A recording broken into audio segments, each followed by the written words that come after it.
What's up, everyone? Welcome to The Lobby, GameSpot's weekly hangout where we talk about video games here on videogames.com, as it were. I'm not Danny O'Dwyer. You probably figured that out by now. I'm not Pete Brown. I'm not Justin Haywald. I think I'm probably like the, fourth string lobby host, I guess? I don't know. You're stuck with me today. Sorry. We'll have fun anyway. I'm here with Jake Decker. Hey, how's it going? It's pretty good. It's my first time hosting The Lobby. Should be fun, though. Yeah. Mary's been telling me not to screw it up too badly, so hopefully I can, So you're going to screw prove it up wrong. pretty badly? I probably already have somehow. I probably broke something. I don't know. What have you been up to today?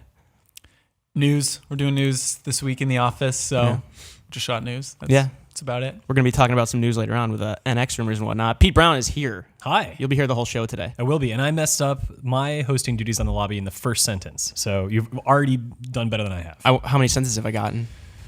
7 by my count. Including that 8. question? No. Including this one? We're not going to do this. This is going to keep going forever. What are you working on lately, aside from the Headlander review, which we'll get into shortly? Yeah, I don't know. I was just looking up, who is that director I was showing you clips from? Jodorowsky? Alexandro Jodorowsky? People probably know who he is. Probably, and they're, I was watching that stuff because apparently he almost did a version of Dune starring Mick Jagger, Salvador Dali, Orson Welles. The fact that Salvador Dali is in a movie. Almost. Yeah. And then, wait, this is real? This is a real thing that almost happened. And apparently it was just because they didn't get enough distribution commitment in the U.S., so it got pulled. Super weird. Yeah, you sent me the trailer. For a different movie. Oh, yeah, for Holy Mountain. If you want to watch a messed up trailer, go check that out. It's really bad. Justin Haywald came over to my desk, and I had headphones in, so he didn't hear the weird soundtrack playing, and it's creepy. It's unsettling.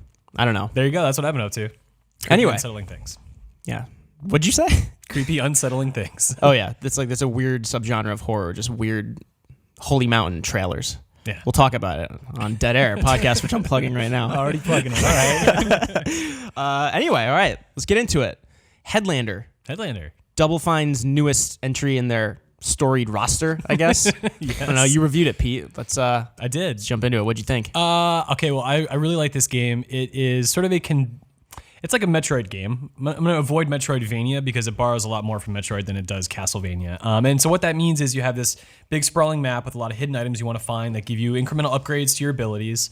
And that's all well and good. It's like a formula we've seen before. But Headlander has this one conceit where your character is just a head that's in a jar with a rocket and a vacuum on the bottom of it. And so you can play as just a head flying around in space and ramming into enemies and doing what you have to do, or you can pop off the heads of robots, take over their bodies, and use the skills that they have sort of inherent to their individual robot body. And all of this is presented in a world that is heavily influenced by 70s sci-fi, both like the high-quality production stuff you may have seen in something like 2001, and then like the more campy things like Zardov, I think that's called. Who is in that again? Sean Connery? Really weird sci-fi movie. Yeah, anyway, something like that. So it's just a weird amalgamation of 70s sci-fi and Metroid, and it works really well. It's very interesting. The gameplay felt just totally novel because you are literally a head that is possessing bodies. I saw like the blur on your character is kind of like that 70s movie poster vibe at certain points. It's like that rainbow. That's referred to as chromatic aberration. Yeah. That's actually like a technique that's used in games a lot nowadays. And what's interesting is like you are sort of like this anomaly in the world, and whenever you like walk through a door or like a robot detects you, it says aberration detected. It's a funny inside joke. Isn't that just so funny? Yeah, I saw that in a trailer, I think, or maybe like gameplay I was watching. I didn't really get the joke. Yeah, no, it's a silly joke. But the game is packed with a lot of things because the world is like essentially a world for hedonist robots where drugs and sex are sort of like their favorite activities. And so everyone is either like, high, like tripping out, like having a hard time grasping reality, or just trying to get laid. And so you're kind of naturally. Yeah. So you're navigating this society trying to sort of combat this robot that is controlling everything, Methuselah. And you're trying to locate Methuselah and figure out why you are just a head and how you can escape this weird society. I was watching your video review, which Scott did the VO for, but you wrote, of course. I was reading your review, too. And you say it's weird at first that you can't jump, but then that kind of gets eradicated right away because you're a floating head, right? Yeah, like because you assume it's a action platformer that you should be able to jump, and you can't. But the head can fly around, and there's no limit to the amount of like fuel you have. There's nothing like that. You just fly indefinitely. And so you sort of go, if you're a robot, you're running around and jumping. But when you're a head, it kind of feels like you're playing like a submarine-based game where you're just like swimming underwater because you can literally just like turn and fly and do all this fun stuff. So you don't really miss the act of jumping because you can get anywhere more efficiently than you could even if you were jumping, because you can just fly to any point of any map. It's one of those things with Double Fine games. I'm not like super familiar with any of their games aside from like Grim Fandango, but you can kind of sell each game in like a sentence, right? You're like, Brutal Legend is like I don't know, like a roadie's dream world. Like this, you're a floating head in a 70s sci-fi like Metroidvania, as it were. And then like Psychonauts, you're exploring someone's head, literally as an astronaut. I don't know. Is this you're exploring as a head too in this, I guess. Yeah, this is more of like a literal exploring translation as a head, of that, I guess. exploring in a head. Yeah, the Double Fine humor is always like, it's the humor and the dialogue that I always take as the veins that run through each of their games. Is that still present here? There's a lot of it, almost too much, because there are some robots and like doors like talk to you when you walk through them, and those lines get kind of repetitive. So you do hear a lot of the same dialogue over and over again. But certainly for the first like 75% of the game, everything is fresh and funny.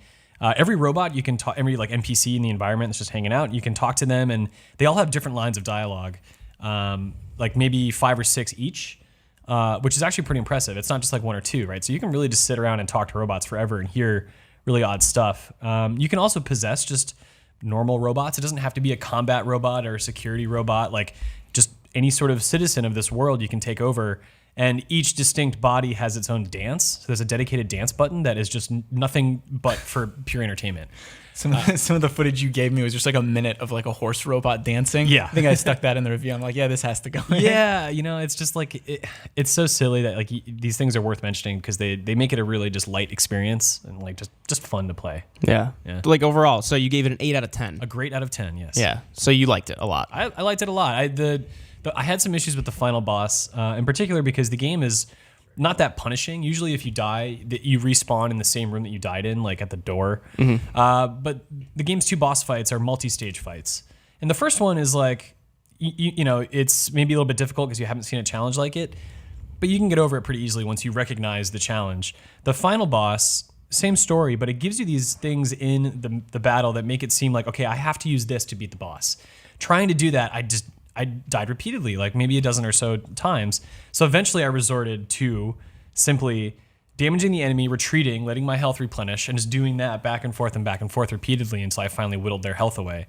That is like the one thing that I really didn't like about the game, was that final boss fight, because it just seemed slapped together, I guess. And you said, I see in your like negatives for the review, you said there's a couple of like slowdowns. You mean like technical hiccups? Yeah, there is like some minor slowdown. There is one area in particular where you are flying through these like really narrow corridors with lasers bouncing all over the place. On PlayStation 4, it was maybe 10 frames a second. Like it was really, really slow. Granted, this is like a 30-second slice of the game, but it's a really challenging part. So that was also a disappointment, but not one that really colored my overall impression as much as just sort of like, you should know this game isn't perfect technically. So it feels very much like a Double Fine game, though. I mean, like, yeah, it fits within their repertoire or whatever. Repertoire? Yeah. Yeah. It's a French word. I think it's French. I just don't pronounce it. I don't know. I've never been like a huge Double Fine fan. I tried getting into Grim Fandango now that it was on like PS4, but I don't know. Jake, you played Psychonauts a tough one to get into. Yeah. Now, I feel like. It's weird. It's very opaque with like the puzzles. Yeah, like I like the world itself, Dia de los Muertos kind of world. I don't know. Are you excited for Headlander as like a Double Fine fan? Not really, actually. I don't know. After seeing your review, I was definitely more excited. I think I'm just kind of sick of the Metroid-like games. Because, I mean, when there's a really good one, there's a really good one. And it seems like this sounds like a pretty good one. I don't know. I'm more excited for Psychonauts 2. If you look at something like Axiom Verge, right, which played really close to the whole Metroidvania thing, this condenses a lot of the exploration. Like this is like a 10-hour game if you're taking your time. Okay. So essentially what that means is that because you're ahead and you can fly everywhere, you have access to every corner of every room from the very beginning. And it's pretty obvious when there's like a hidden thing. The game kind of like telegraphs that to you with like, there's like a manhole cover on the wall or something. So what you do is you actually get those little power-ups that make something like a Metroid or Castlevania like feel very rewarding. You get them like at a rapid pace. So it's almost like every minute or two you're finding a secret room. And that is kind of like an infectious thing where you're like, cool, like I feel like I'm doing something great. And when you find those, it does these like elaborate flashes of color and light and like all these weird effects.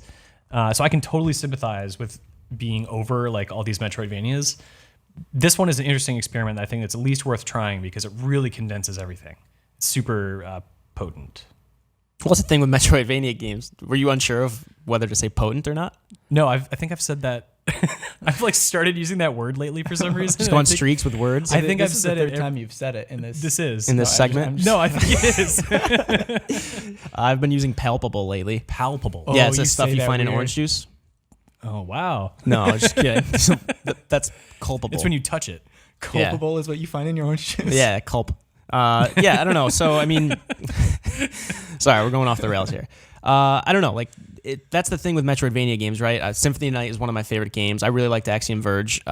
Some of the fun is going back and finding like everything you possibly can. Yeah. There's a sense of ownership you get over the world when you know exactly, like you kind of, like Axiom Verge, you could mark spots on the map, be like, oh, this like phase through the wall ability is going to let me get down there. Do you have any urge to go back and finish off everything, or are you kind of done with the game? I'm done with the game, and I completed it. I think at like 68%, something like that. But I had acquired most of the upgrades and most of the items. There's like an upgrade path where you collect like things like it's like energy or something else, and you can spend that. And I'd unlocked all of the base things. I could have boosted their abilities, but I felt like I kind of saw everything that I needed to see. You get one ability as the head that lets you charge through these like rainbow colored barriers. So you can go back and break those down and find some items, but I don't feel totally inspired to do that. Can you tell me a little more? I probably should ask this earlier about the main character. Like, do they explain why your head detaches, or why you're just a head in a jar? They do, but it's a spoiler if I explain it. At the beginning, you They don't justify that you're just a floating head. Yeah. All right. Like it's at the beginning, you can pick like a young whatever, like 20, 30-year-old male or female, or like an older man. Their character doesn't really have much of an identity. But you are sort of being guided by this voice on the other end of your helmet's equipment named Earl. And he's just like, well, looks like you've woken up. We should probably get you out of here now. Like, you're the last of your kind. We better get going. And so he kind of guides you to Methuselah. And at that point, you learn more about the character. But the story here really isn't that important to the game overall. It's really about the strange gameplay and the strange world that you're exploring. Would you say it's kind of a rare case where the dialogue and the humor comes second to the gameplay with Double Fine, or do you find that's often the case? I don't. I hate to make a comparison because I'm not. Not to generalize anything, but like, I mean, I don't know. Again, I'm just curious about how like they interweave, I guess. It's there's certainly a lot of attention given to the world. I'd say maybe a bit more than the gameplay. You sort of. You gain access to new security levels by picking up a robot of a different color. And that's like, there's a clear line of progress there. And each robot's weapon has a laser that bounces an additional time off a wall. That's about as deep as the mechanics get when it comes to puzzle solving. So surely there's a lot more to unravel when you're exploring the world and talking to characters and just observing. Sure. Yeah. And this is out now. This is out now. PC, PS4? Yeah. Cool. Well, that is Headlander. You can see Peter Brown's review on GameSpot.com. It should be right at the top of the page as of now. If you're watching this in the future, still just search for it. Go to the Headlander page. PC, PS4, how much is it? $20. I think $15 right now for PlayStation Plus people. Cool. So there you have it. Go check that out and read Pete's review. See whether you like it or not. And that's that. Moving on. We are going to talk about We Happy Few, which is in early access now on Xbox One and PC. Don't know a ton about this game, really, despite the fact that we've seen kind of a lot of gameplay now, which is weird. Turns out a lot of us didn't know a lot about this. Yeah. So, Jay, we brought you in because you were on the stream with Jean-Luc this morning, right? Yeah, so I've actually been playing a lot of it this weekend, and it is definitely not what I think people were expecting. I'm sure if you were like following this close enough, you probably would have known that there were roguelike aspects to this game, but as someone, or as people just kind of saw it at E3, people are probably going to be surprised because it's not, at least not yet, it's not story heavy. Okay.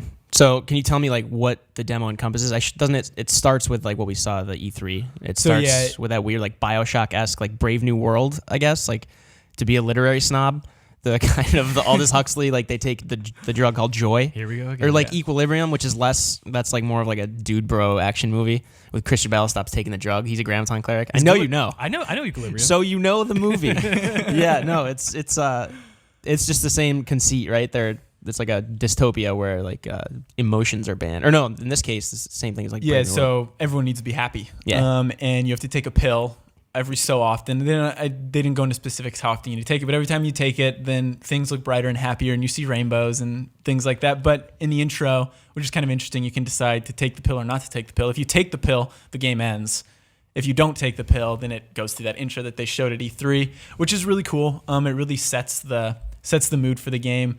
It seems very story driven at that point, but once you get out of that, you're kind of just dropped in a randomly generated world, and you're kind of left to survive. There are missions to follow, there are quests to do, but there isn't much of a story yet. There's supposed to be 3 though, 3 different characters and 3 different stories eventually. Oh, interesting. Because like what it immediately strikes me as a survival kind of like roguelite game. What's going on here? Watching Crazy Legs get his butt kicked. Well, that's what I did. I think it was like PAX Prime last year when I first played this, at like an Xbox showcase. And I remember playing, and just like these 6 people chased me into a house, and I was beating them away with clubs for about 10 minutes because that's all I had. And then I started punching them, and I think I died. So that happens. Yeah? Did that die up? Did that happen a lot on the stream? No, I died once on the stream, but it was... Can you go more into detail about the survival elements? Like how no. Is there like thirst or anything? Is it like deep, or is it kind of just so cursory? It's not super deep. It's you have to drink water, you have to eat food, and you have to sleep. Those are the 3 things. And then you can get sick. You can get the plague. Actually, in like you can also get sick too. So not just in the plague. If you eat like rotten food, you're gonna get sick. Okay. One of the ways I died actually was that I got sick. I started puking, and I puked up anything I ate, anything I drank, until I starved, and I starved to death, and I like thirst to death. What is that? You die of thirst? Die of thirst. There we go. You drank too much water? Is that what thirst to death is? Yeah. That's like water poisoning. H2O. Pretty much. Yeah. What's the joke? Guy walks into a bar, says, I'll have an H2O. Second guy walks in, I'll have an H2O too. Second guy dies. What is it? Hydrogen peroxide? It's a chemist joke. I hang out with a lot of chemists. You do. Yeah. But yeah, no, so we have Pete, we were talking before this about how, like, none of us know, like, how, like, the overall veins of the game, like, how it's going to play through, like, as you're, like, going from beginning to end or dying and restarting and whatnot. But, you know, there's kind of been this resurgence of roguelites, I guess, in the last, like, 5 years or so, because, like, smaller teams can make them. I guess, like, Hello Games is doing No Man's Sky. It's 12 people. Or they made No Man's Sky. It's 12 people, and they're kind of, there's algorithms that allow them to make bigger games without, like, certain assets and whatnot. I don't know. Does this game specifically interest you, but also, like, are you kind of interested in roguelites in general? Or? No, I'm not. All right. Jake. When they first showed this game, I was totally interested in the narrative, concept, and I played a demo that was definitely packed with like more characters and sort of like action-oriented moments.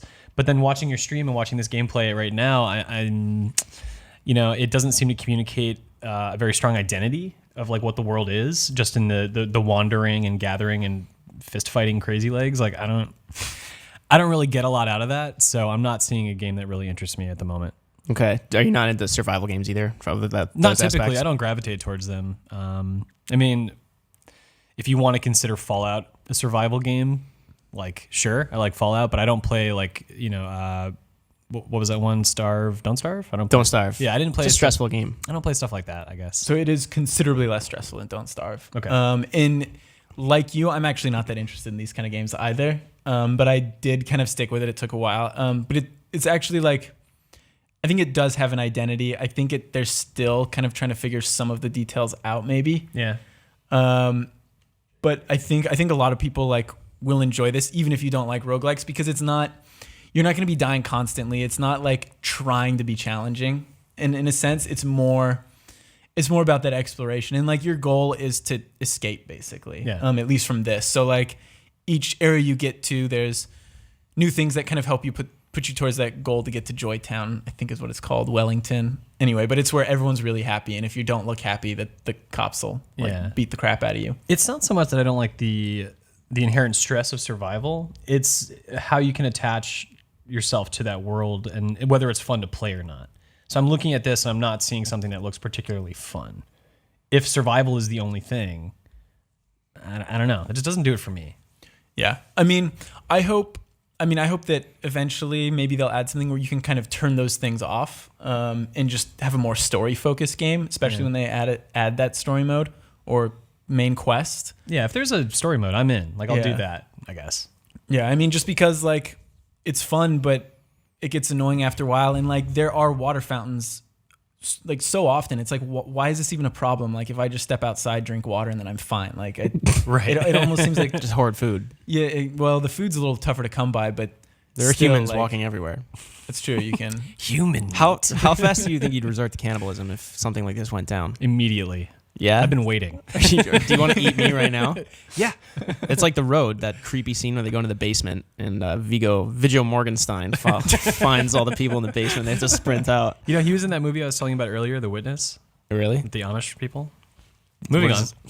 Yeah. You sent me a lot of weird movie recommendations today. I didn't Holy recommend, Mountain. I didn't recommend The either Witness. of those movies. You recommended Blair Witch 2. I still haven't watched that. Oh, don't watch that. Incidentally, there's Blair Witch 3. Anyway, we're kind of getting off track with Viggo. Turning into dead air. Yeah, I'm just trying to morph this into my horror podcast. That's the thing. You're saying there's 3 branching storylines. It's just early access right now, so who knows what's going to happen. The developers said their plan is to keep it in early access for 6 to 12 months. It doesn't have a full release date from what I understand. It's on, Steam, Xbox One right now. Yeah, I'm not sure what the release date is. I'm not sure what the release schedule is. They could have talked about it. I haven't looked into it. To be honest, I wish they didn't do early access for this. I wish they just waited and kind of like finish more, because this game is also really buggy too. Like last night I was playing a save. I was probably like 3 hours in, and I got stuck in geometry, and that was it. Like I just starved to death there. So you would have lost and Don't thirsted to death Starve. there. Yeah. You would have. That dude just hunched over in the middle of that scene. It's Oh, super shit, is he weird. moving? Like He's sick. the thing that drew me into the game at first was the art style, the aesthetic they're going for with this kind of, this, like, it looks like the English countryside, right? This dystopia, Wellington, Joytown. Which one Yeah. is it? Is it the same place? I think they're the same place. Okay. It strikes me as something I wanted to play just based on like the characters' masks. Kind of had that weird like Rapture from BioShock feel. Yeah. That trailer during the Microsoft press conference at E3 hooked me because it was like this. You just don't take the drug and all of a sudden it flashes, and instead of a pinata, you're stabbing a rat or something. Yeah, so that's really cool. That was cool. That's the intro to this. That is the intro. So that's what people will see. I still don't think people should rule it out though if they don't like roguelikes, because I think this story could be really cool. But we don't know.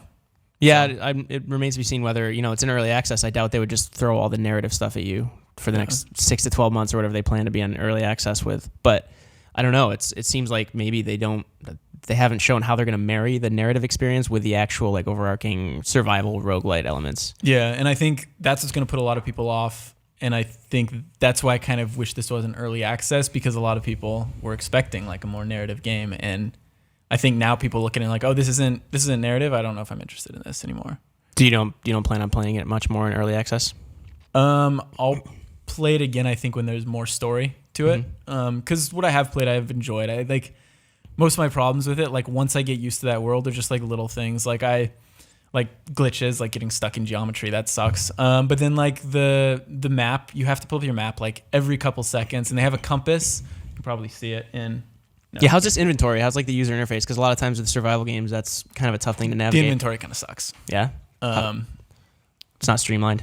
Yeah, it's not super streamlined. But yeah, I mean the compass, like it doesn't show where things are, so you're constantly checking your map, which is kind of a pain in the butt.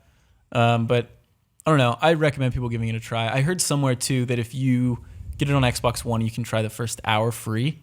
Okay. So if you're on the fence, maybe give it a shot. Yeah, there's a stigma attached to early access, I feel like, because so many times people like are worried that they're not going to deliver on the promise, right? Like some games get in early access and stay there for what, like 2 years, isn't it? Kind of like I forget the percentage of games that go into early access and never make it out. It's staggering, and I'm hoping like this game intrigued me, especially after the Microsoft press conference with that kind of like Brave New World stuff was really interesting to me, and I do want it for the narrative, but I as opposed to you guys, I really like survival like roguelite games. I love Don't Starve. It's stressful as hell. You'd probably like this then. I think I'll try it out. Like I mean to. I need to figure out when I'm going to find time. Because those are games you kind of want to really dig into. But I don't know. We'll check it out definitely for sure. But thanks for sharing your experience with the stream. And yeah, doesn't sound like you're jumping back in, but I'll try it out. I'll check out We Have Few. The title itself is really good. It's like part of a sentence, like The Last of Us. It's just ominous. it's part of a sentence. Yeah. No, it's not like it's like a We Happy Few. Like, what are they talking about? No. What are they talking about? Yeah, like The Last of Us is this weird sentence fragment. All right, anyway, that's that. So we have a few early access on Xbox One, PC. No idea when it's going to be fully out. Sometime the next year, maybe next year. Maybe next never year because it's early access. Maybe never. But yeah, so go try it out. You can download it there and come back to GameSpot for more coverage on that. Jake Decker, we're going to sub you out. Justin Haywald is right here. Going to bring him on for... That was palpable. High five. Is that coffee you're drinking or like jet fuel? never Because coffee. you seem hyper. It's just cocaine. Just liquefied. Yeah, you just mix it with a lot of water because you get You gotta dehydrated. hydrate. Yeah. Failed to mention this, but you and I, especially you, just recently returned from San Diego Comic-Con. Why especially me just returned? Because I got home a day before you did. 2 days before you did. You were out at the office yesterday. Yes.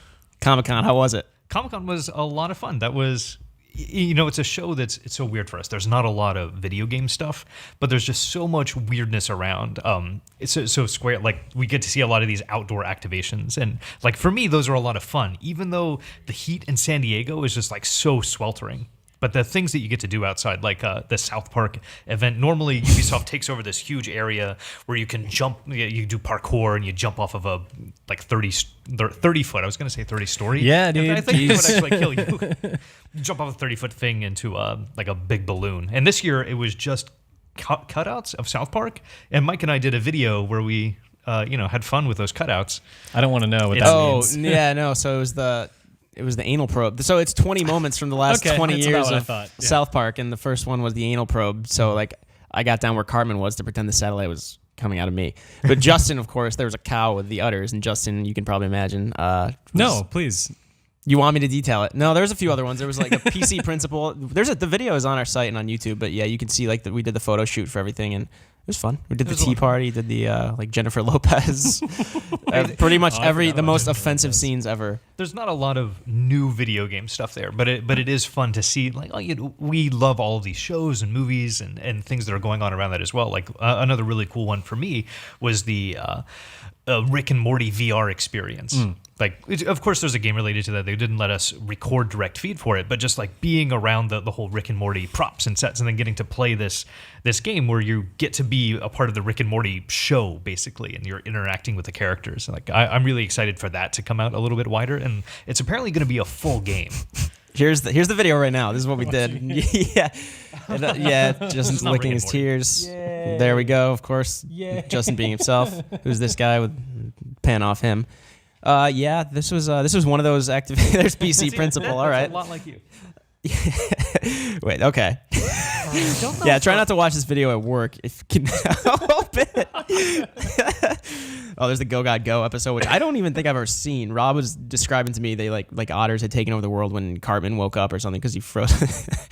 All right. Oh, they did a panel. So Matt Stone and Trey Parker also did a panel in one of the really rare instances where you could just walk into Hall H and they're just such funny guys. Like I love hearing their insights about the show and how most of it is just kind of an accident and they're kind of lazy and they're surprised that all of this keeps going and they just want to quit. Well, you saw that documentary about how they make an episode, right? No, I need to see 5 that. Days Air I is hated great. it. I hated it. They didn't know what they were doing until the last minute. They were like, all right, we'll just throw this together. And it works. And I was just like, Well, they themselves admitted it during some panel or maybe it was at the Oscars because where they were showed like high on acid. yeah, they were peaking when they got out of the limo wearing dresses. Yeah. And then So they mentioned that during their panel, and they said that someone asked them like, "Hey, what were you thinking? Were like when you go up for the award?" And they're like, "Well, honestly, I didn't realize anything until we were sitting down, and it was like, oh, dude, I'm wearing a dress, and you're wearing a dress. Where are we?" And then, like everybody else that was taking the award seriously was pissed at them because they were just making a mockery of it. Yeah. Which is like, why would you be surprised? But yeah, they admitted that like they're like, oh, you guys are so current with your episodes. They're like, no, we're just lazy and we wait till the last second, and it just kind of became our schedule. Which is kind of like us. Yeah, I guess and so. everything that we do at GameSpot, and Yeah. So Dirty anyway, secrets. a lot of San Diego Comic-Con cosplay videos, galleries on our website. Not much game coverage. you get there if you go through all of the cosplay galleries, you'll see a special Mike wearing a particular outfit. You just have to look through all of them. Yeah, click through every single one. Everyone watching the stream. He's wearing a diva outfit. Yeah, that was me. There's a great Junkrat there. Some good Overwatch got cosplayed. There's Junkrat. There was an awesome Reinhardt. Which The Reinhardt was amazing. He had like sound effects in his boots when he walked. It's That's pretty cool. the guy that did the Hulkbuster outfit last year, which was Oh, also yeah. insanely detailed. And he made a Reinhardt. It's like full like robotic arms reaching out. Jeez. Yeah, crazy. It was great. Yeah, go check that stuff out. Not a lot of game coverage, but anyway, we made the best of it. But yeah, so we are here today because we are about halfway through the summer. Would you say that? Say it ain't so. Yeah. don't wanna go back to July school. 26th. Tuesday, Continues July to pass. 26th. It's like the day after the 25th. Yeah. Continues going forward these days. Yeah, July's a weird one where the days go in order. So I don't know. We're coming up on August. There are a few big profile games, I guess, in that month, but we kind of wanted to talk about what to play the rest of the summer. There's always a lull. I think a couple weeks ago, Danny, we had talked about games if you missed this year that you should play that we're probably going to be talking about for Game of the Year consideration. Like I had said, like XCOM 2, The Witness. Play those if you haven't yet. We wanted to talk about what's coming out the rest of the summer. There are a few. I want to go chronologically. But first, I just want to get it out of the way because it's all anyone's talking about is No Man's Sky. Yeah. Seems like if it works out, it's an ideal summer game, right? Because it can kill time. You can just, theoretically, you could just be exploring for, weeks and weeks and weeks until September. Weeks, when 4 you're weeks. done exploring the real world in Pokemon Go, you go back into your living room, turn off the lights, and just avoid the sunlight in No Man's Sky. Yeah, exactly. But like we talked about enough about No Man's Sky on the lobby. We covered it. We, it's gone gold. It's ready. We don't have code for the review yet. No. Who knows when we'll get it. So we'll just get that out of the way. Yeah, that's the big profile one. But there are a few more in August, and then kind of going into September, which is still a little bit of September's pretty light before the fall release schedule starts. October is just an utter shit show. You take in that a good way. September. October's not summer. No, I know. No. I'm saying like before we get into the fall schedule. I don't know. So first, August 2nd, there's a couple games. There's Abzu. Yeah. What do you guys think of that? Are you excited for that at all? I'm looking forward to it. Does it let Tell you me, build your abs? Like Abzu. an abzu. It's just it's an enclosure of wild abs running around. Oh, But I played it recently at a E3, and Yeah. it's like What's this underwater E3 is an underwater. The underwater exposition. Okay. ectological entrology exam. Which, if you passed, you could be an entrologist.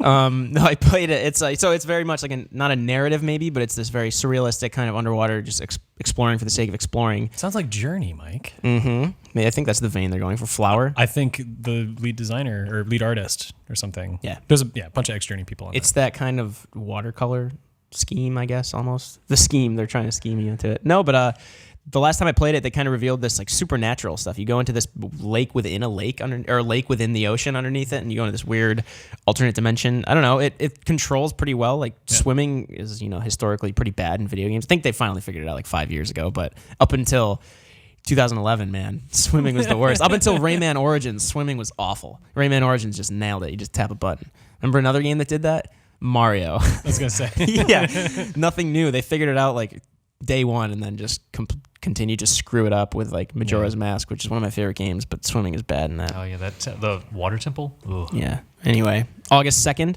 that's Abzu. We're also gonna have Batman: The Telltale Series, Episode 1, Realm of Shadows. I don't know. I'm not much of a Telltale Games fan. I recognize like the pedigree that they have because they're really good narratives. I love Walking Dead Season 1. I started The Wolf Among Us. I'm interested to see what they're going to do with Batman because there are a lot of interesting stories to tell. I just said yesterday they're going to have multiplayer for the first time. Yeah, I'm not sure how that works exactly. I don't either. I didn't even click into it because I don't. I don't believe this. I don't know. This isn't true. This is not true. Telltale's got good writers, and their stories are always kind of they are well written. I think the characters are well developed, so I'm interested to see their take on Bruce Wayne. I just get bored with those games. Yeah. I don't know. I can't. If I'm playing a game, I would rather watch a movie like with those. Like not that games can't tell a great story at all, but like this kind of game, I just get bored with the mechanics and it doesn't carry me Good thing through. you're not reviewing it. Yeah. Oh yeah, I'm not reviewing that. I Yeah, don't yeah. think. But there are so many good that novel style of game, something like the Phoenix Wright game coming out. Like I'm still excited for that narrative experience because we don't really get that a lot, especially with Western games where you're basically just enjoying the story and it's not as much focused on the gameplay. It's just here's a cool story, read it, Yeah. or kind of listen to it, I guess. And those choices, they say it's like that gives you the illusion of choice, right? But then there aren't that many. The ending's going to be the same in Telltale games, right? That's the thing with them. Or there are very few branches out, then comes back. Yeah, there are very few endings, or maybe there's two endings. What do you think? You guys gonna take the time over the summer to play this? I got too many games to play. I'm not a big Batman guy. I think that's my hang up here. The Batman's the side I'm excited about. Like, I mean, a lot of people and everybody, most people, aside from like cynical Peter Browns, like Batman nowadays. So you're a DC fan. But no, I yeah, think Telltale. Most of us are Marvel. There's going to be a Telltale Marvel game as well. I'm a little bit more excited for that. Yeah? Marvel. Yeah. See if they can capitalize on this. Like Give me a this Telltale Marvel anime cinematic game. universe. That's what I want. Telltale anime Yeah. Just all anime. of what property? Just all of Anything? them, Like dude. every Just make anime. up your own Yeah. one. Give me Alright. Goku. Give me Naruto. Give me One Punch Man. Tetsuo. Give me One Punch Man. Is that the name of it? One Punch Man? That is the name of the anime. What's that about? It's about a guy. I haven't seen much of it. It's about a guy who's pretty expressionless, who doesn't really care about much, but he can defeat anyone with one punch. Nice. Sounds like I would Brad listen to an Pitt entire and- podcast talking about anime. Man, it's maybe like we should make one. That just sounds like Brad Pitt from Snatch. Remember when you can't Yeah. understand him? They used to do, No, like but the he's got a- subtitles that do question marks at one point because you don't know what he said. This has become a movie podcast all of a sudden. Yeah, sorry. Anyway, so those are both August 2nd, Batman and Abzu. No Man's Sky, August 9th. We already talked about that. We have talked about it extensively. And then probably the other big one for the month is Deus Ex: Mankind Divided, which I am personally excited for, curious about because I loved Human Revolution. Mankind Divided looks like it's going to be in the same vein, that kind of like System Shock, Dishonored kind of vein of you can play through areas like it's a shooter, but it can be a stealth game. It can be this like narrative game where you're finding little like tidbits in the environment to kind of flesh out the world. Scott Butterworth has been covering it. He seems pretty positive about it so far. That's later this month. I don't know. They've taken a lot of criticisms as well to heart that it's not going to be locking you into, or it's not going to, especially with the bosses. I think was one of the big problems with the. It punished the you previous for game. going stealthily. Yeah. That if you wanted to do anything other than combat, it's not going to be that much fun when you get to a boss. Yeah. And hopefully they do actually solve that this time. I wonder if Adam Jensen is the same voice actor. Yeah. Tell me how you feel about that, Pete. I'm just not a fan. No? Of Adam like that. Jensen? It's funny we transitioned from Batman Just the to voice this. actor. It doesn't sound convincing. You could put, like- his intonation, everything. I can't. You could put like the cowl on him and you would just think he's Bruce Wayne. Kinda, but like a poor man's Bruce Wayne. Just raspy, over the top. Like, have you been drinking heroin or something? Who would be a better Adam Jensen? I don't know, but the gameplay clips that I saw from Scott's preview event thing, the NPCs had more convincing voices than the lead character, which just totally threw me off. I'm very curious about the game at large. I just have to turn down the voiceover volume or something. Yeah. I don't know. I just read it all in Keanu Reeves' voice. Yeah, Oh, perfect. that's a good approach. But like every video game that has subtitles, in my head, I turn off the voices and I just hear Keanu Reeves in my head. That's perfect because he's almost as monotone as, I don't know, I'm pretty monotone. Yeah. Take This is a good story. take the red pill. Let's keep going. Give the government back their jobs. I don't know what movie that was. So yeah, that's Deus Ex: Mankind Divided. I'm excited for it. It looks like, yeah, same thing with Dishonored 2. If they cannot punish you for going like the stealth route, which I liked, which I love stealth games. I want to do that. I'd play through both these games like twice, Human Revolution and Dishonored 1. I'm hoping they can kind of remedy those problems that I, as well as a lot of people had. Justin, you're kind of worried about this one on August 30th. World of Warcraft Legion. Oh, I'm worried not because of the game. I'm worried because of what it will do to my productivity and To the your rest September? of my life. Because like every time a new expansion comes out, as much as I say like, oh, I'm done with Warcraft. I don't need to play this anymore. But then the expansion comes, you're like, well, I could play for another 100 hours or so. Just like drop it in. Just another 100. No big deal. They have closets. The Transmogrify 2.0. You can change your outfits on the fly. And What's like real life? Is that so? You're telling me closets is one of the main allures of this? It's an allure for what's me. going on with Like Legion? sliding door? Are we talking like a hinge? What kind of closets here? There's closets that give you full access to your wardrobe. Even any quest that you've beat in the past, you can suddenly go back. You did any of the choices that you might have made for equipment in the past. You get both choices. This is huge. As someone who has a passing interest in World of Warcraft and was never really addicted to it at all, I never spent more than probably 30 hours in it. I know, sacrilege. Really? You played 30? Yeah. Well, like 30. stopped there. A I haven't long played time. any. I had an Orc Hunter, which I understand is kind of a noob character. I know hunters are easy to level up. And Don't scoff at me. Depending on how long ago you did it, if you spent 30 hours, 3 or 4 years ago, you're not going to have made it. You probably didn't get a very big experience. If you spent 30 hours in the last year, you probably level cap. Probably, yeah. That was Because- a joke. Not really. There was a joke. Oh, I have no saying idea. that they've increased the leveling really. I'm trusting quickly. you with this because I'm just agreeing wholeheartedly. This is not funny unless everything you play say. World of Warcraft. No, it's not. It's not funny if you do play World of Warcraft. I can attest to that. But what is it like? There's a lot of. Is there a story draw? I'm assuming like there's always a lot of these side quests that kind of cater there's into. another hero that you get to play as. Like the last hero that we got was Death Knight, and now you're going to get to play as a demon hunter, which I'm interested in more. I haven't tried it on the public test realms, but it seems like an interesting new gimmick to throw in there. And of course, a little bit more story, increased level cap, all of that gives you more reason to grind away in the game. Mm-hmm. But it's something that always draws you in, and we've seen on subscriber numbers that it pulls you in for a limited amount of time, and then the subscribers drop off again, and you're kind of left with that core audience of people who have not stopped playing Warcraft since it came out, which is still more people than I think any other paid MMO, but is down a lot from its prime of over 10 million, over 12, 14 million back in the day. Yeah, like I said, I've never been like huge into it, but I don't know. Every time an This is expansion the comes time out- to join. Oh my god, are you Horde or Alliance? Alliance. Really? For the Alliance. All my friends from high school used to like laugh at Alliance. It's because they're wimps. They don't understand the allure of a real team. I mean, Much like Team Valor in Pokemon Go. If you're not Team Valor, you could have chosen a dumb team like Mystic or Instinct, but Team Valor, the Alliance, these are just natural choices. I haven't played much Pokemon Go, but I feel like if I do, I'm going to join Instinct just to troll everyone. As I like to tell people, I'm a Hufflepuff, and I like to say that if I play Pokemon Sun Moon, I'm going to pick Poplio. Is he the one that no one likes? Yeah, trolling people by choosing Instinct. I think the house chooses you, as the Harry Potter fans might say. Just throw on the hat and see what happens. All right, last one in August.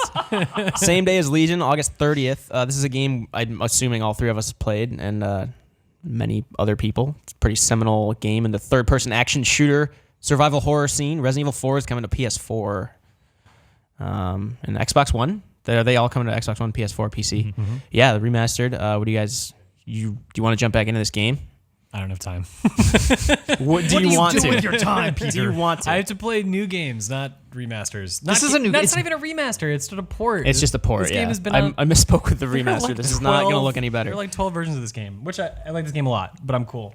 You can get a That physical. was not Resident Evil 4, by the way. No, you can Resident get a Evil physical case. You can get a physical case with this now on PS4, which as someone who likes Resident Evil a lot, and we talk about it in a Dead Air podcast, I'm excited to play. I have 6, 5, and 4, or 6 and 5 now on PS4. I don't know. I'll probably play it again. Someone told me that at the beginning in the Ganados village, you know how like you have to keep fighting at the beginning until the bell rings and they all go back to the church. I consider myself a huge fan of the series, but someone told me that if you shoot the bell yourself, you can just end it right there. Do you guys happen to know if that's true or not? I did not know I that. do not Maybe the know. Twitch chat can tell me if it's on like YouTube or something. I don't know, because that blows my mind. I've never in like the 10 times I played That's that game done puzzle that. solving. That's That's like that boss fight in Metal Gear Solid 3, against the end, where you can shoot him in his wheelchair like at the very last second of the cutscene leading up to the boss fight and totally negate the whole fight. Yeah. Or you can turn off your console for a while and come back. Yeah, if But you would think the cheated. people immediately around That's you. so cool. That's the best boss fight in any game. But if they're waiting for the bell to ring and then they see you shoot the bell, wouldn't they just go, dude, I saw you. I'm not going to leave just because you shot. Right. I'm waiting for the bell to ring. I'm still going to attack you. Are they just that dumb? I don't know. I guess so. Well, they're not like in their right minds, are they? Are any of us? No, I guess not. If I would not be surprised if you came like lurching at me with a butcher knife one time. I would say, okay, that makes sense. Our office is a scary place. One last game I wanted to throw in there because not to like diminish it whatsoever, but just because it's in September. It's right like during kind of the September lull, which is not something you always say, I guess, because October is pretty crazy. I don't but talk about September that often. No, I've never mentioned September in a sentence. no, No? It's my birthday month. Take a guess, quick. Number. 16th. No.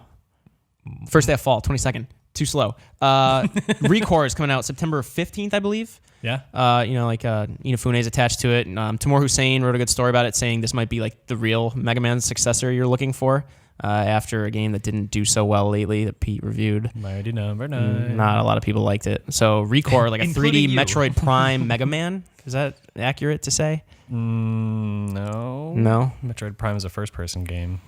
I get that, but like Although I will say some of the Metroidvania. environments look pretty similar. I actually don't know a whole lot about Recore. I was surprised to see that the game was sort of more of a budget title in a way.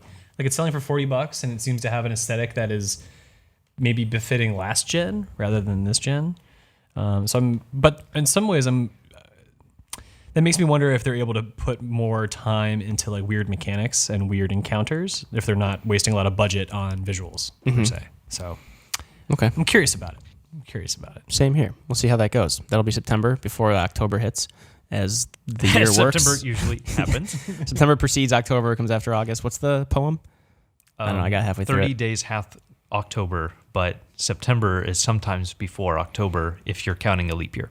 There you have it. Justin Haywald, everyone. All right, so that is kind of our wrap-up of the games left this summer. Things you can get into if you haven't already caught up on the enormous spring catalog that kind of bombarded us. A lot of good games there. But I don't know. Let us know what you think in the comments, what you're looking forward to playing, any recommendations you have for us, aside from Pete, because he'll probably be too busy playing other games. And I'm just not into those games. Whatever you're going to recommend, it's just not for me. No. Pete's going to be... Pete's a reviews editor. He knows what's hot. You don't have to tell him what's hot. Like, I don't have time for this right now. Yeah, you should just get up and walk away. Anyway, yeah, let us know what you're going to be playing the rest of the summer. But we're now going to talk about NX rumors, which abound today.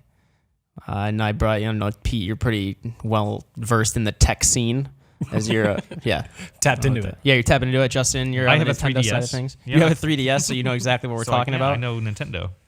So apparently, according to Eurogamer, I believe, had the original. Yeah. Yeah, Eurogamer. It was a report from Eurogamer. Tomorrow Sane, UK editor at GameSpot, wrote this up. Nintendo's next gaming platform, codename NX, will be a portable console that has detachable controllers. That pretty much confirms what we already suspected, right? That it's going to have nunchucks. Well, mine is the detachable controllers. That's the weird part, right? Well, so the whole concept of a detachable device, like a dockable mobile gaming thing, was like kind of refuted by some sources at one point. And so for the past few months, I've been saying like, no, that's not going to be a thing. You've kept waving that flag, and I'm here to lower my flag because it sounds like if this is true, and it probably could be based on what they're describing, it sounds like something Nintendo would do. In some ways, it sounds like what we all thought the Wii U was when it was first announced, because we had that same confusion when they brought out the Wii U controller, and we thought, this is a self-contained device in itself. What an amazing idea. And now, 5 years, however many years later, like, oh, still an amazing idea. Please still actually do that. That's cool. It's like the Wii U if the Wii U's tablet was much more like mobile, not just portable around your house or anything. I don't understand how the detachable controllers, plural, would work exactly. Pete, you were saying like what, maybe like Wiimote-ish things on the sides? I mean, that's what the sort of illustration that just popped up there is just sort of like a little concept, right? But it is, a analog stick at the top of a remote-looking thing, and on the bottom are either buttons or a D-pad, depending on which half you're talking about. So would you like cradle it, like play it like this? Can we get a close-up of that? Are you playing Bop It? No, I'm playing Zelda. Do like the bow and arrow. Just Just the T-Rex trying to play this new console. It looks like that will be a controllable option, and some people are talking about, okay, this will enable multiplayer on the go, right? Because everyone will get their own controller. Two people, not everyone. But what I'm suspecting is that there will also be a pro controller equivalent, where you're not going to be expected to play all your games at home once you dock the handheld using these two awkward things, right? Because when it's a handheld, it's all an attached unit, and that has inherent comfort and usability. So I think, yes, those controllers will be like Wiimote-like things that you can detach and use in various ways, but I doubt that'll be the only controller. I'm going to call this now. I think the attached controllers are actually going to be maracas. It's just a rhythm console specifically. You got some. You should fix your maracas. I was hoping for harpsichords. No, okay. Anyway, but so. Well, the other really interesting thing to me is the confirmation that not confirmation, the rumor that it will use cartridges. Yeah, sure. And I don't think, as weird as it would be to take that step back, I also don't think it's that far-fetched. What that says to me is not necessarily that all games will be on a cartridge, but that Nintendo will be pushing really hard for a download-based system. That we will go back to the future that Xbox and Microsoft talked about years ago at the launch of the Xbox One, which was shot down. I think Nintendo might go forward with that. Like, if you want to get every game, you're going to have to download it digitally. I think that'll be like an option, but cartridges have an inherent value for people who don't have access to fast internet, things like that. Like if they want this to be mainstream and sell to a lot, they have to make sure that they're covering every segment of the market. The cartridges are expensive. And But Justin, optical disc, right? That's right. No, those are cheap. Tell him, Pete. Oh, I'm telling Optical him. disc. You watch me tell him. Optical discs, a lot of moving parts. You got lasers, got to move back and forth. You got to spin the disc. All this stuff creates a lot of noise and takes a lot of intricate, machinery. A flash drive, like a cartridge. Yes, it's a little bit more expensive to produce, but you have a thing that is not generating a lot of heat. It's not making a lot of noise. It's very simple. You just sort of read the pins on it, and there you go. So I think this is more of a move to provide storage in a way that makes sense for the platform that's going to be portable, rather than like this cynical nudge towards, we just want you to download everything. We don't want to manufacture games. Well, see, I don't think that's necessarily cynical, though. I think that's going with a market that we are a lot closer to a future of high bandwidth areas where downloading games is not seen as something weird or strange. Having so many games now that are always online. Yeah, but we're based in San Francisco. Think about someone in South America. But right? think about something like Destiny. There are so many really big game experiences. You have to be online to play. Sure. Yeah. I just can't see a console going entirely download only. I think there will be experiences, and that's where the cartridge will come in. There will be experiences you can have on a cartridge, but to get a full experience, you will have to be online for Nintendo's next console. I can see them making that. If you want to get everything, if you want to have the full access to the library or to your previous library. But that's every system right now. Yeah, exactly.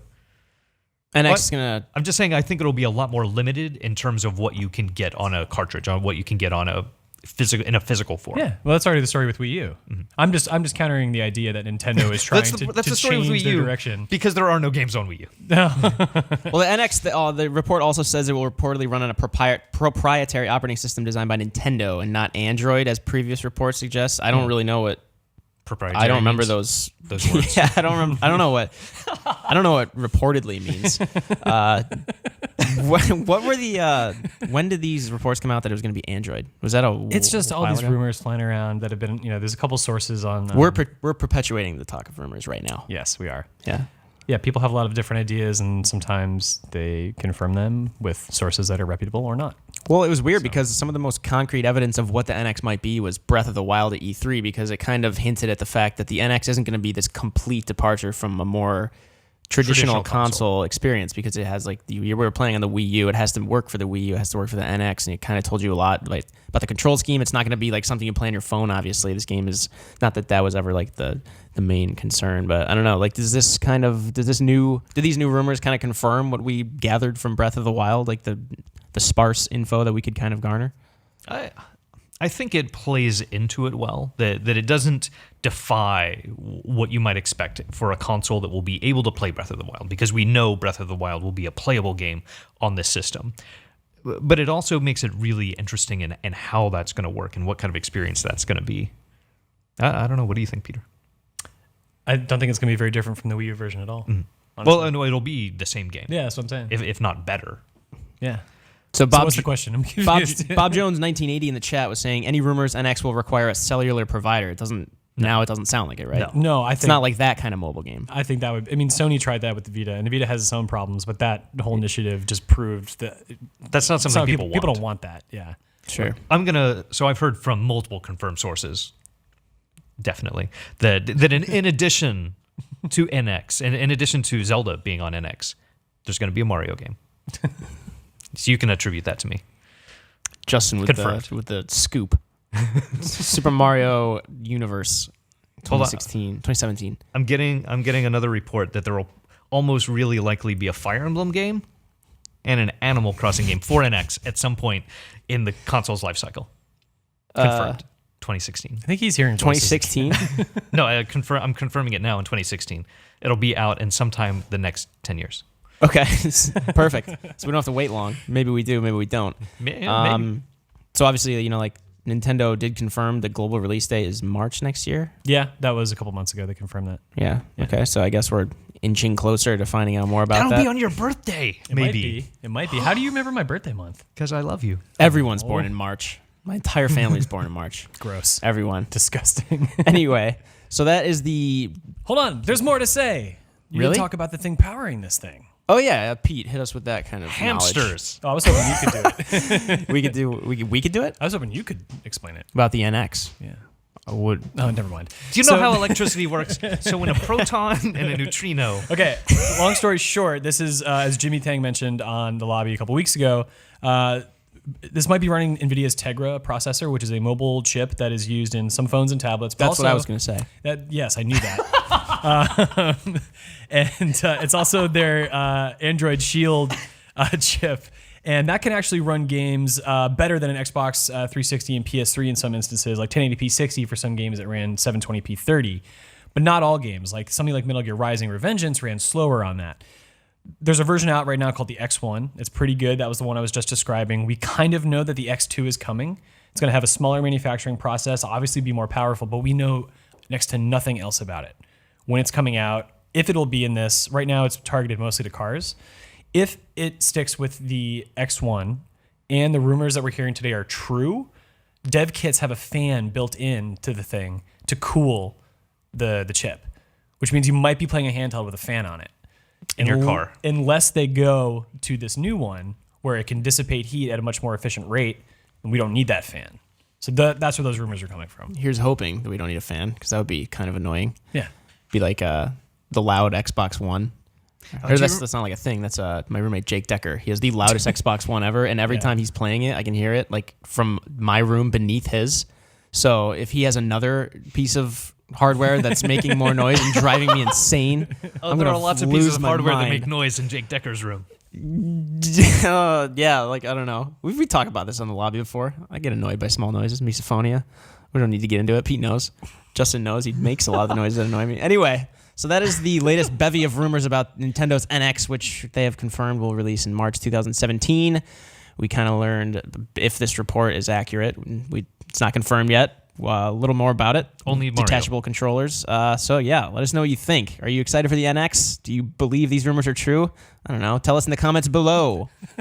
I don't know. Tell us in the comments. Yeah. So what are you guys doing this weekend? Pete, Yeah. are you going to be reviewing a game or something, I would assume? I don't have time for that. Are you just throwing reviews to everybody else? Yeah, I don't know what I'm doing this weekend, honestly. I got no plans, man. No? Maybe hanging out with you if you're lucky. Yeah. You were talking about seeing Ghostbusters, right? Yeah. Tuesday at Kabuki so Theater good. tonight. It's $6 Tuesday, but it's also Taco Tuesday. Tacos trump movies. Get out of here. Yeah. Yeah. What if you saw a movie with tacos in it? I saw a movie about tacos. They do Taco Tuesday at the same theater. Shut up. Yeah, I'm serious. So that's the thing. They lure you in with the $6 ticket, but they get you with the $30 tacos. So it's really a $36 Tuesday. It's not really a Taco Tuesday do they only serve tacos on that Tuesday? Yeah, I would assume so. I don't know. But they're high priced. So these are high end tacos. If they're $30 tacos. Cuisine. I don't know. Are you going to go? Are you going to see Ghostbusters? What do you have planned? Well, today I have to go record another podcast. I have to go record the Geek Box. You're in demand. Dude, But- it's so popular. I don't know, this weekend, I need to catch up on all the trailers from Comic-Con because I didn't have time because we were at the show to actually watch any of these trailers. So I'm just going to like block out some time. Well, Where can we speaking find of those trailers, Justin? Speaking of Ghostbusters, yeah. Sorry to just miss your GameSpot plug, but speaking of Ghostbusters, we rode in a replica of the Ecto One. I think it was Lyft was doing a promotion. We just did a dumb video about it where you and A I woke replica up of the Ecto 1, also known as a hearse. with a door that didn't work, air conditioning that was just middling at best, in And like dead bodies. 90-degree San Diego weather with 90% humidity. I wasn't happy about it. It You was seemed warm. like you were a little more positive know, about riding in the Ecto One. It's cool from the outside. It's like when you see anything really cool, when you get a new cool piece of armor in a video game, but you can't see it, everybody else can see it. Like, oh, that's cool. I'm glad I have these really awesome shoulders. I don't get to enjoy them. But- Sweet shoulders, dude. So Yeah, there we go. that's what the Ecto 1 was like. It looks really cool from the outside, but when you're in it, it just looks like a car. And there's a white hood, and that's really all you see. But people wave at you. All right, last question. Do you have any games planned this weekend to play? For real this time. What are you playing? Abzu. You're playing Abzu? Yeah. You didn't mention that before when I asked if you I know. You just remembered now? No. Like, oh shit, I have Abzu. I don't, is it embargoed? I might be playing Live Lock. This upcoming, which is coming out in August. It just wasn't a huge game. We didn't mention it in our roundup, but it's like Diablo twin stick shooter. If that sounds interesting to you, which it does to me. I like Diablo. I like twin stick shooters. I like shooters. I'm going to be playing it a little bit for a preview, I think. Maybe this weekend. Finally finished Doom, which is nice. Really, really, really good game. I liked it a lot. I agree with everybody, whatever they're all saying. So yeah, I don't know. I'm gonna play some more Monster Hunter, World of Warcraft Generations? Legion. Yeah, Generations. If you want to join me in hunting monsters No. in World of Warcraft or Monster Hunter, these Not are really. both open. I tried Monster Hunter 3 and just didn't grab me. But yeah. Anyway. So I'll be sitting outside your room, just waiting for you to join. If you want to join in either game, I'm just saying it's open all weekend. Hey, Mike. I mean, if you're free. Okay, well, thanks so much for coming on the show, Justin and Pete. Thanks for talking NX Rumors and the rest of the games coming out this summer. And everyone who joined on Twitch and GameSpot, and anyone listening on iTunes or Stitcher or wherever you put your ears. I'm not going to tell you what to do with those. Thanks for joining us. And, leave suggestions on what to play this summer in the comments below. And thanks for listening to yet another episode of The Lobby. Thanks for tolerating me. Pete's going to be hosting next week, correct? Correct. Because Danny's still in Europe doing his thing. I don't even know what part of Europe. He's in what's the country with the Eiffel Tower? Russia. Germany. No. Yeah, Germany. Danny's in Germany. He's using bidets and whatnot. Thanks for joining us. Come back next week to see Pete Brown on The Lobby.